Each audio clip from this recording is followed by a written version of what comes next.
I don't even know how to start this without sounding like an idiot. Maybe I am an idiot.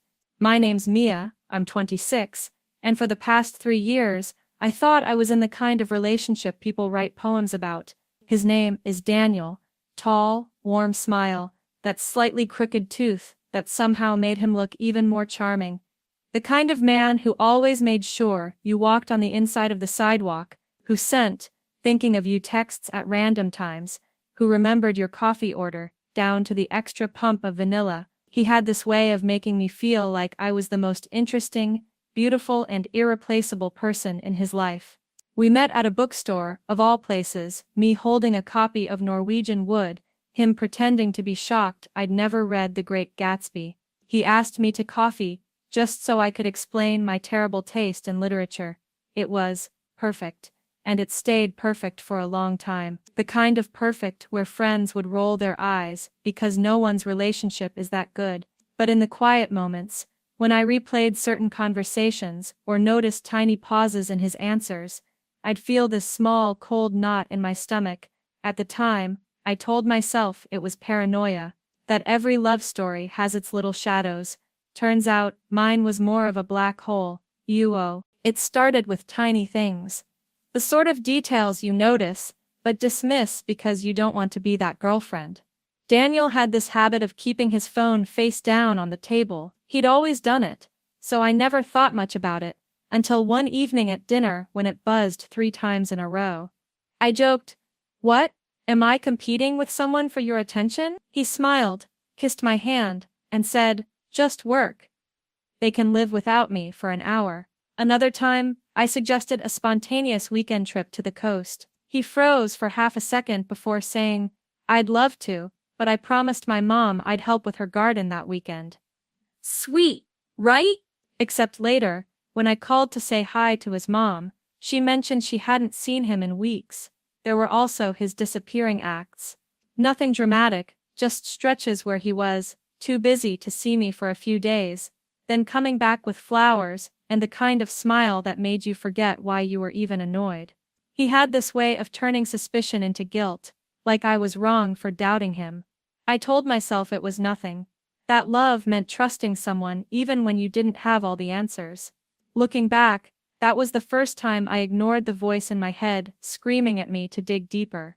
One night, we were curled up on my couch watching a movie when his phone rang.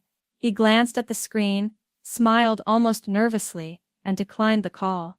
I caught a glimpse of the name, Maya Mnaw. Now, Daniel had never mentioned an Anna before. I asked, as casually as I could, "Who's that?" Without missing a beat, he said, "Oh, just someone from work, she's on the marketing team." He even rolled his eyes like she was annoying.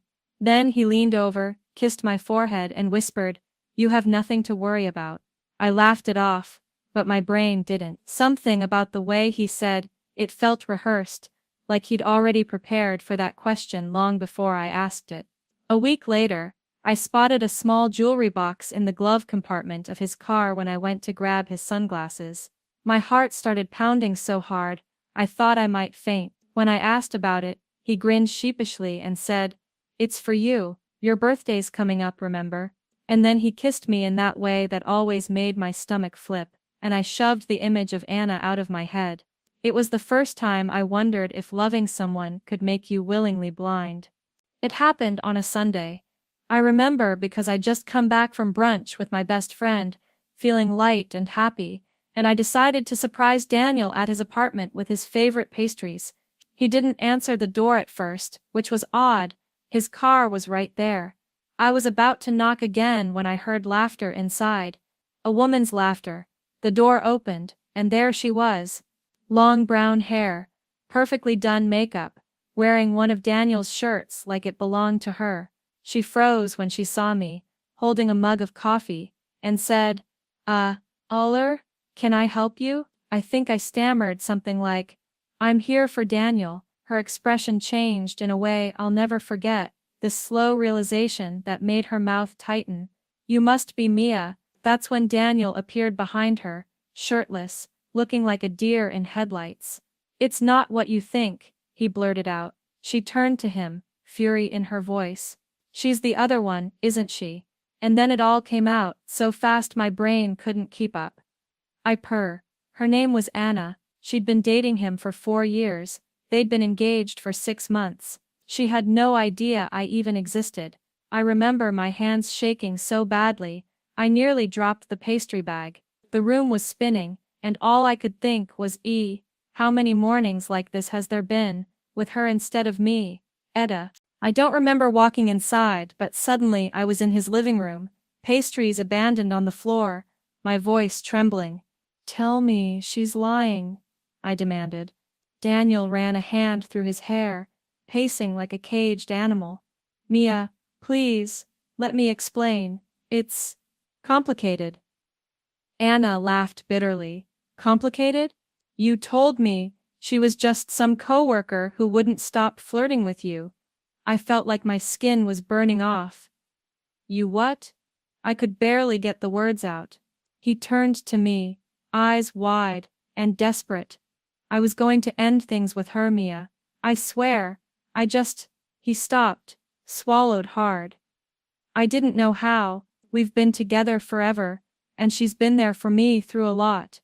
But, you're different, you make me feel alive again."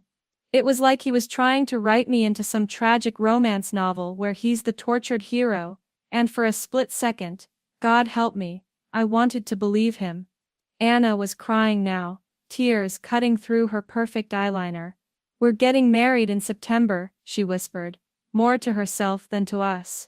Daniel flinched but didn't deny it, and that's when something inside me broke. Not just the love I had for him, but the trust I had in myself for ever thinking he was the man I thought I knew. I wish I could say I walked out right then, that I slammed the door, left him to his lies, and never looked back. But the truth. I froze. Standing there. With Anna's sobs in one ear, and Daniel's pleading voice in the other, I felt like my body didn't belong to me. My brain was screaming leave. But my chest ached with this stupid, desperate need to understand. Daniel came toward me. His hands out like he could still pull me back into whatever spell he'd cast over me for 3 years. "Mia, I love you," he said softly, like we were alone. Like she wasn't standing right there. "You're the one I want." Anna let out this sharp, broken laugh. "And what am I? Practice?" He looked at her, then at me, and I swear there was genuine pain in his eyes. That was the worst part. He made it look real. I thought about the mornings he brought me coffee in bed, the nights he held me when I cried about work, the way he'd memorize the tiniest details about me like they were sacred. Was all of it fake? Or was he just 2 people at once? I couldn't move, couldn't choose. All I could do was stand there in the middle of their apartment. His apartment. Our apartment. Her apartment. And feel myself splitting in 2. Anna was the one who broke the silence. She turned to me, eyes still wet, but sharper now. "Mia, did he ever tell you about Emily?" I shook my head slowly. "Who's Emily?" She glanced at Daniel, whose face had gone completely pale. "His ex, the one he told me cheated on him, and broke his heart. The reason he has trust issues." I frowned. "Yeah, he told me about her too." Anna took a deep breath. "She didn't cheat. He was dating both of us back then too. I found out when she messaged me. And instead of admitting it, he flipped it, made her the villain." My stomach turned cold. The story he'd told me 100 times, the pain in his voice when he said her name, was all part of the same recycled script. Daniel finally spoke, voice tight. "That's not true. Emily was manipulative." Anna cut him off. "You're manipulative." I could barely breathe. It was like the last 3 years unraveled in front of me, thread by thread, until nothing was left but this ugly truth. I wasn't the exception, I was just the next. For the first time in years I looked at Daniel without the rose-colored filter I'd painted over him. All the charming smiles, the whispered promises, the late-night "I love you," they felt like echoes of someone I'd never really known. I remember standing there, shaking, heartbreaking but mind-clearing. The man who could make me believe in fairy tales was also the one who lived in lies. I wanted to scream, to cry, to beg him to just be real, but I also wanted to protect myself. I told him, my voice barely steady, I need time, I need to think. He nodded, eyes begging, please don't leave me. But I wasn't sure if I was the one leaving, or if I was finally waking up. That night, I didn't sleep. Instead, I sat with every memory, every smile, every lie, and I started to untangle them. The next few days were a blur. Daniel called non-stop, leaving voicemails thick with apologies and promises to change. Anna and I exchanged messages, a strange mix of solidarity and sorrow. Neither of us wanted to be the enemy, but we were both trapped in the same story. I spent hours pacing my apartment, heart aching and mind racing. I kept asking myself, could I forgive someone who built a life on deception? Could love survive after trust is shattered? I realized something terrifying. I wasn't sure if I loved Daniel anymore, or just the idea of him. The man I fell for was a ghost, and the one in front of me was a stranger who could charm and break me with the same breath. In the end, I made a choice. Not because it was easy, but because it was necessary. I told him, firmly but quietly, that I couldn't stay, that I needed to reclaim myself before I lost any more of who I was. He begged, cried, promised again, but I stayed strong, because some loves aren't meant to last forever. Walking away wasn't a sudden burst of courage, it was a slow unraveling of everything I thought I knew. The first week after leaving felt like living underwater. Every breath was heavier, every memory sharper, and yet somehow clearer. Friends noticed the change. I was quieter, more guarded, but also starting to smile again. I threw myself into work, rediscovered old hobbies, and even started journaling to untangle the chaos in my head. Daniel faded into the background like a bad dream. Sometimes I'd catch myself reaching for my phone to text him, then remember why I didn't. Anna and I never became friends, but we shared a few honest messages, and that small connection was a reminder I wasn't alone in this mess.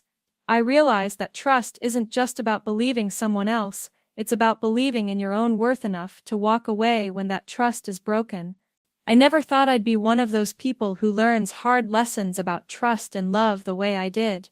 But here I am, sitting in my apartment, still healing, still trying to piece together what love really means. One thing I've learned is that charm can be a mask. Daniel was the most charming man I'd ever met, so much so that it was easy to doubt my own instincts. He made me question my reality, made me feel guilty for wanting the truth. I've also learned that love isn't supposed to hurt this much. If you're constantly walking on eggshells, doubting what's real, and scared to ask questions, it's not love, it's control. Most importantly, I've learned to trust myself again, to listen to those tiny doubts before they grow into painful revelations, to believe that I deserve honesty, respect, and loyalty. I don't know what the future holds for me, but I do know this: I'm done settling for half-truths, wrapped in pretty words.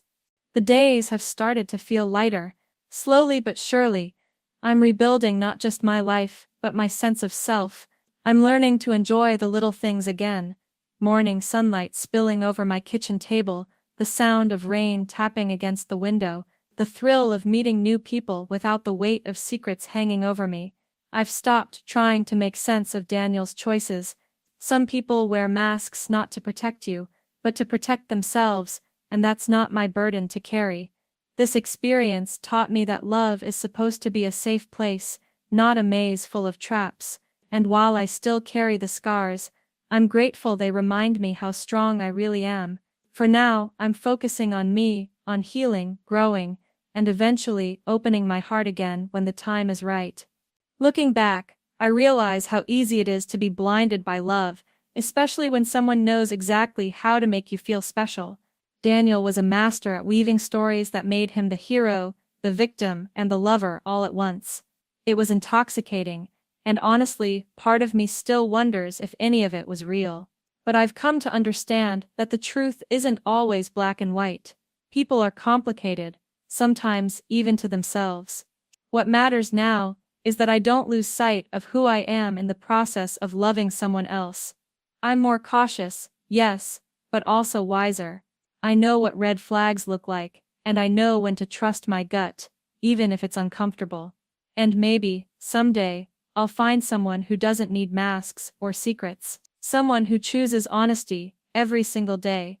If you're reading this and feeling lost, heartbroken, or confused, know that you're not alone. Love can be beautiful, but it can also be painful, messy, and full of unexpected twists. Sometimes the hardest thing to do is to walk away from someone you still care about because they don't care for you the same way.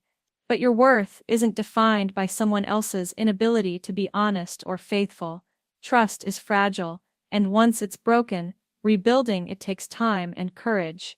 Sometimes, it's better to build a new foundation entirely, one where you're the priority. I'm still healing, still learning, but I'm proud of the woman I'm becoming. The one who will never settle for less than she deserves. Thank you for reading my story. If you've been through something similar, or just need someone to listen, I'm here. To anyone who's been betrayed, lied to, or caught in a web of confusion, I see you. I've been there, feeling like my whole world was a lie, like love was a trap. But I want to remind you that healing is possible, that you are stronger than the heartbreak, wiser than the lies, and worthy of a love that doesn't ask you to question your worth every day. To myself, remember this pain, but don't let it define you. Use it as a compass to guide you toward the kind of love that lifts you up instead of tearing you down. And to anyone still caught in the storm, trust yourself. Trust your feelings. If something doesn't feel right, it probably isn't. You deserve honesty. You deserve respect.